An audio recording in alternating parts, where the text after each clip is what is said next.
Law and order, ಕಾನೂನು ಸುವ್ಯವಸ್ಥೆ ಸಂಪೂರ್ಣವಾಗಿ ಹದಗೆಟ್ಟು ಹೋಗೋದಕ್ಕೆ ಕರ್ನಾಟಕ ರಾಜ್ಯದ ಪಾಲಿಸಿನೇ ಬಹಳ ಮುಖ್ಯವಾಗಿ ಕಾರಣ.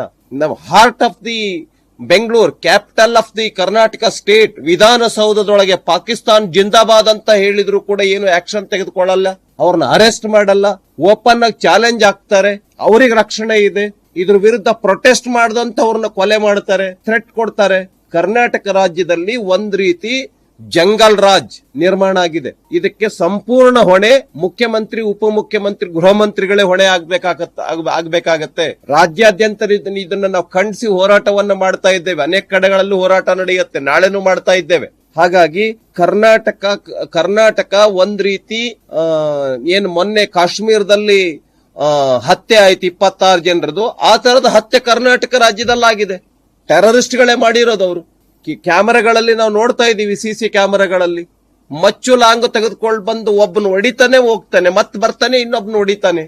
ಹಾಗಾಗಿ ಕರ್ನಾಟಕ ರಾಜ್ಯದ ಕಾನೂನು ಸುವ್ಯವಸ್ಥೆ ಒಂದ್ ರೀತಿ ಎರಡನೇ ಕಾಶ್ಮೀರ್ ಕರ್ನಾಟಕ ಆಗ್ಬಿಟ್ಟಿದೆ. ಅವ್ರಿಗೆ ಸಂಪೂರ್ಣ ಸ್ವಾತಂತ್ರ್ಯ ಇದೆ. ಯಾರಿಗ್ ಬೇಕಾದ್ರೂ ಥ್ರೆಟ್ ಮಾಡ್ಬೋದು, ಯಾರನ್ನ ಬೇಕಾದ್ರೂ ಕೊಲೆ ಮಾಡ್ಬೋದು, ಎಲ್ಲಿ ಬೇಕಾದ್ರೂ ಏನ್ ಬೇಕಾದ್ರೂ ಘೋಷಣೆಯನ್ನ ಕೂಗ್ಬೋದು. ಹಾಗಾಗಿ ಇದರ ಸಂಪೂರ್ಣ ಹೊಣೆ ಕರ್ನಾಟಕ ರಾಜ್ಯದ ಮುಖ್ಯಮಂತ್ರಿಗಳು, ಉಪಮುಖ್ಯಮಂತ್ರಿಗಳು, ಗೃಹ ಮಂತ್ರಿಗಳು ಹೊರಬೇಕು, ಜವಾಬ್ದಾರಿಯನ್ನು ಸ್ವೀಕಾರ ಮಾಡಬೇಕು. ಕರ್ನಾಟಕ ರಾಜ್ಯದಲ್ಲಿ ಇಷ್ಟೊಂದು ಸುರಕ್ಷತೆ ಅಂತಕ್ಕಂಥದ್ದು ಅರಣ್ಯ ರೋದನ ಆಗ್ಬಿಟ್ಟಿದೆಯಲ್ಲ, ಯಾಕೆ ನಿಮ್ಮ ಲೂಸ್ ಅಂಡ್ ಪಾಲಿಸಿನ ಸರಿಯಾದ ಬಿಗಿಯಾದ ಕ್ರಮ ತೆಗೆದುಕೊಳ್ಳದೆ ಇರತಕ್ಕಂಥದ್ದು ಕಾರಣ ಅಲ್ವಾ ಇದಕ್ಕೆ? ಕರ್ನಾಟಕ ರಾಜ್ಯದ ತುಷ್ಟೀಕರಣ ನೀತಿ ಕಾರಣ ಅಲ್ವಾ ಇದಕ್ಕೆ? ಕರ್ನಾಟಕ ರಾಜ್ಯದಲ್ಲಿ ಓಲೈಕೆ ರಾಜಕಾರಣ ಈ ರೀತಿ ಕಾನೂನು ಸುವ್ಯವಸ್ಥೆ ಹದಗೆಟ್ಟು ಹೋಗೋದಕ್ಕೆ ಕಾರಣ ಅಲ್ವಾ? ಒಬ್ರ ಕಣ್ಣಿಗೆ ಸುಣ್ಣ, ಇನ್ನೊಬ್ರ ಕಣ್ಣಿಗೆ ಬೆಣ್ಣೆ.